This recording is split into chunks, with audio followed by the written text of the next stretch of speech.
क्या कर रहे हैं यहाँ चंद्रभागा नदी के तट पर?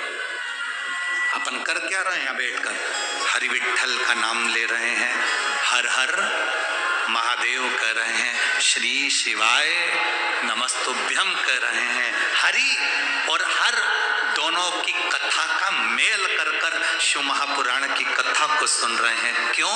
क्योंकि हमने हमारी जिंदगी में कोई तप करा कि नहीं करा, व्रत करा कि नहीं करा, साधना करी कि नहीं करी, हमने यहाँ आकर वारी करी कि नहीं करी, हमने यहाँ परिक्रमा करी कि नहीं करी, हमने भोजन भंडारा करा कि नहीं करा, हमने किसी का मुंह झूठा कराया कि नहीं कराया, हमने यहाँ कर कोई पुण्य कमाया कि नहीं कमाया। कम से कम हम इस चंद्रभागा नदी के तट पर हरि विठ्ठल की पवित्र भूमि पर एक बार भी बैठकर भगवान शंकर की कथा, हरि और हर की पवित्र कथा को यदि सुन लेंगे तो हमारे को 1000 गुना फल अपने आप प्राप्त हो जाएगा। हमें कहीं जाने की जरूरत है।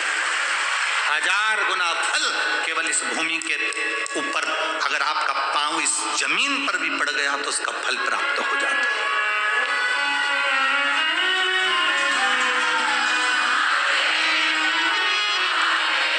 सुन लो रे पंढरपुर वालों, जरा कान खोल के अच्छे से।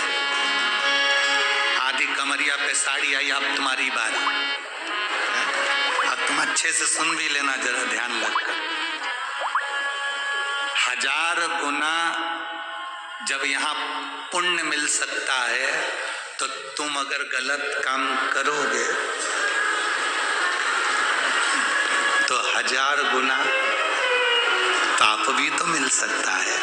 जब पुण्य भी बढ़कर मिल सकता है तो पाप भी तो बढ़कर मिलेगा।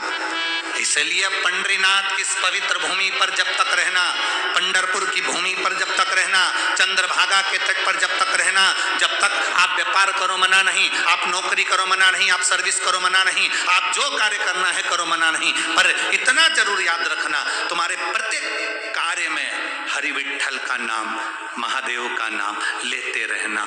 क्यों? क्योंकि अगर हमारी जिंदगी में हमने कोई पाप भी करा होगा तो मेरा पांडुरंगा तुम्हें माफ करता हुआ चलेगा, माफ करता हुआ चलेगा।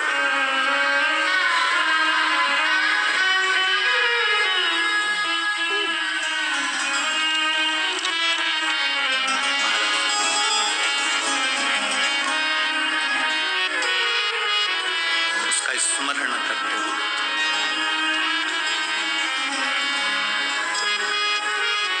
मेरे विठ्ठल मेरे गिरधर तेरे दरबार आया।